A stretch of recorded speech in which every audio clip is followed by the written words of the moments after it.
magandang gabi po sa inyong lahat o araw man, o umaga man na mapapanood po ninyo itong ating programa ngayon, ano?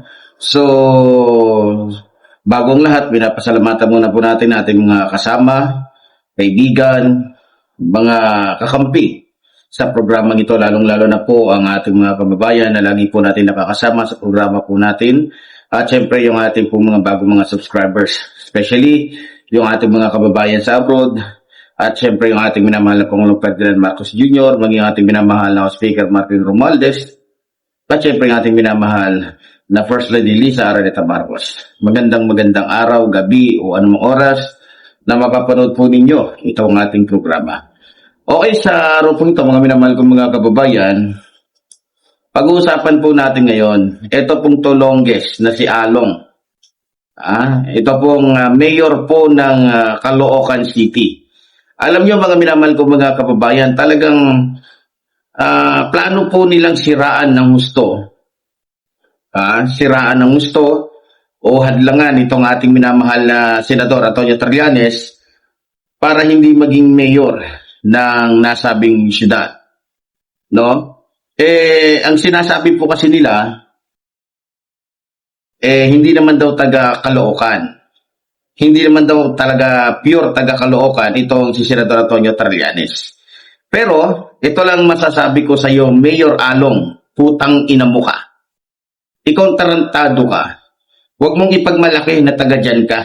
Ano ngayon kung taga dyan ka? Di ba may rules naman tayo? May batas tayo? Na kapag ang isang tao ay naka 6 months na, naka 1 year na, at botante na sa nasabing lugar, may tuturing na taga dyan na siya. Bakit? Amerikano ba si Senador Antonio Trillanes? Chinese ba si Senador Antonio Trillanes? Para walang karapatan na manungkulan sa Caloocan City? Sige nga. Alam mo naman siguro yung batas. At alam mo naman siguro na hindi siya lumalabag sa batas. Ano ngayon? Pinagmamalaki mo na taga-Caloocan ka? Putang ina mo ka. Taga-Caloocan ka nga. Ano ginawa mo sa mga tao sa Caloocan? Di ba? Ginago mo, tinarantado mo, ninanakawan mo, nilalagay mo lang sa bulsa. Tapos ang lakas ng loob mo para magmalaki na hindi mananalo si Senator Antonio Trillanes dahil hindi siya taga-Caloocan. Ano ngayon kung hindi siya taga-Caloocan at hindi siya pinanganak sa Caloocan? Pero kung ang kanya namang puso, ay tapat. Sa tingin mo, hindi siya pipiliin ng taong bayan. Anong silbi mo? Sige nga, anong silbi mo? Ipagpalagay na lang natin na taga-Caloocan ka. Anong naging silbi mo? Di ba? Yung budget sa mga proyekto sa nasabing syudad, saan napunta? Di ba sa bulsa mo? Sa pagpapayaman mo? Sa sarili mo? Napunta ba sa mga taga-Caloocan? Wala. Walang nangyari sa loob ng ilang taon na nanungkulang ka dyan sa Caloocan City. Ni yung simpleng mga project na ipinangako mo, hindi mo nagawa. Yung mga simpleng mga proyekto na ipinangako mo, sinabi mo, hanggang ngayon nakatenga. Tapos ngayon nanggagalaiti ka dahil may isang Senador Antonio Trillanes na handang maglingkod. Handang gampanan yung mga dapat mong ginampanan noon pa. Huwag mong ipagmalaki na taga-Caloocan ka. Taga-Caloocan ka nga pero nagmistula kang isang banyaga na pumunta sa isang bansa o sa isang bansa para lamang manakop, para makapagnakaw ng ari-arian ng iba. Alam mo ba, Mayor Along, simula nung naging mayor ka, kumalat yung mga drug addicts sa lugar na yan. Dumami yung mga pasugalan. Nagkaalat, naglipa na yung mga iba't ibang mga masasamang gawain sa lugar na yan. Ngayon, natatakot ka na baka pag wala ka ng kapangyarihan anong mangyari sa'yo. Talaga. Dahil may alam namin na may kinakatakutan ka. Gusto mo sabihin ko dito kung anong kinakatakutan mo kaya ayaw mong maging mayor si Senador Antonio Trillanes? Dahil ayaw mong matuklasan ng mga taga-Caloocan yung mga kabulukan mo at siya malalaman yan. Sisilipin yan. Natatakot ka ha? Kasi alam mo kung paano mag-imbestiga si Senator Antonio Trillanes pagdating sa katiwalian ng isang politiko. Alam nyo kasi mga kababayan, marami po kasing winaldas na pera. Itong si Along. Maraming ninakaw na pera sa mga taga-Caloocan yan. Mandurugas yan, magnanakaw yan. Kaya natatakot siya na maging maging mayor si Senator Antonio Trillanes diyan sa Caloocan City dahil alam niyang hahalukayin yan pag naging mayor at siguradong pananagutin siya ni Senador Antonio Trillanes sa mga kasalanan niya. Yan ang kinatatakutan ni Along kaya gagawin niya ang lahat para mahadlangan si Senador Antonio Trillanes. Ngayon mga kababayan ko, papayag ba kayo na hindi niyo malaman ang katotohanan? Papayag ba kayo na habang buhay na lamang kayo na ilalagay sa bulsa ni Along? Papayag ba kayo na daanin na lamang niya kayo sa magagandang sinasabi niya? Papayag ba kayo na daanin na lamang kayo sa kanyang mga pangako na hanggang ngayon halos lahat ay napako? Mga kababayan ko dyan sa Caloocan City, alam nyo naman po siguro, ramdam nyo naman po siguro at nakikita nyo naman po siguro at alam kong karamihan sa inyo ay naging saksi sa tunay na paglilingkod po ng ating minamahal na Senador Antonio Trillanes. Alam ko ang dahilan kung bakit talagang sinisiraan ni Along si Senador Antonio Trillanes dahil alam niya na kapag nakaupo si Senador Antonio Trillanes sa upuan bilang isang mayor, ang unang gagawin niya, titignan niya ang dahilan kung bakit sa taas ng panahon nanungkulan itong si Along ay bakit wala siyang nagawa. Alam niya yun. Alam niya. Nasisilipin yun ni Senador Antonio Trillanes. Yun ang kinatatakutan niya talaga. Kaya ayaw niyang maupo si Senador Antonio Trillanes. Yan ang katotohanan mga minamahal kong mga kababayan. Ngayon, para lumabas ang katotohanan, wala pong ibang tutulong. Wala pong ibang gagalaw, walang ibang pwedeng gumalaw dito kundi kayo. Kaya nga sinasabi ko sa mga taga-Caloocan, magkaisa kayo. Hayaan ninyo na paglingkuran kayo ng isang tunay na makatao, makadiyos, makabayan, na walang iba kundi si Senador Antonio Trillanes na kung saan ay subok na ang kanyang kakayahan. Hindi lang matalino, buo pa ang loob at higit sa lahat ay may isang salita. Suportahan po natin siya mga minamahal kong mga kababayan. Tandaan ninyo tulad po ng sinabi ko, kapag siya ang naging mayor dyan sa Caloocan, uubusin niya ang lahat ng adik dyan, maniwala kayo. Siguro kung may matira man sa 100%, nasa 10% na lang. Di ba? Uubusin niya lahat ng mga illegal dyan. Sigurado ako. Kilala si Senador Antonio Trillanes na kalabang mortal ng mga taong na may masasamang loob, na may masasamang isipan, na may masasamang gawain. Alam ko. Kaya tinotodo na ni Along yung kanyang paninira para hindi mabawasan yung kanyang income araw-araw, yung kanyang kinikita kada buwan sa mga illegalista, sa mga sindikatong nandiyan sa Caloocan City, lalong-lalo na yung mga involved sa droga. Alam mo, Along, matagal nagtiis ang taong bayan sa'yo. Matagal nagtiis ang mga taga-Caloocan sa'yo. Ang galing mo lang kasi talagang magsalita. Magaling ka talagang magpanggap. Biro niyo mga kababayan ko dahil si Senador Antonio Trillanes ang makakalaban niya. Balita ko ngayon, nag-animoy, akala mo talaga totoong mapagbigay, namimigay na.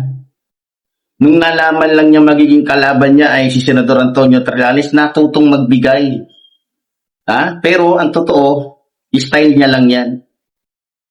Style niya lang yan. Pero nung mga panahon na hindi si Senador Antonio Trillanes ang kalaban niya o kakalaban sa kanya, hindi siya gumagawa ng mga ganung hakbang. Kumbaga yung style by style Sara Duterte. Tsaka lang kumilos, tsaka lang humarap sa taong bayan nung siya ay humaharap na sa mga kaso. Diba? Tsaka lang humarap at tumutulong gumagawa sa kanyang gampanin nung siya ay iniimbestigahan na ng Quadcom. Diba? Yun ang estilo ni Along, mga minamahal kong mga kababayan. Pero ganun pa man, alam ko na ang mga kababayan natin dyan sa Caloocan City ay hindi mga tanga, hindi mga bobo. Alam kong alam ninyo at dama ninyo at nakikita ninyo yung sinserong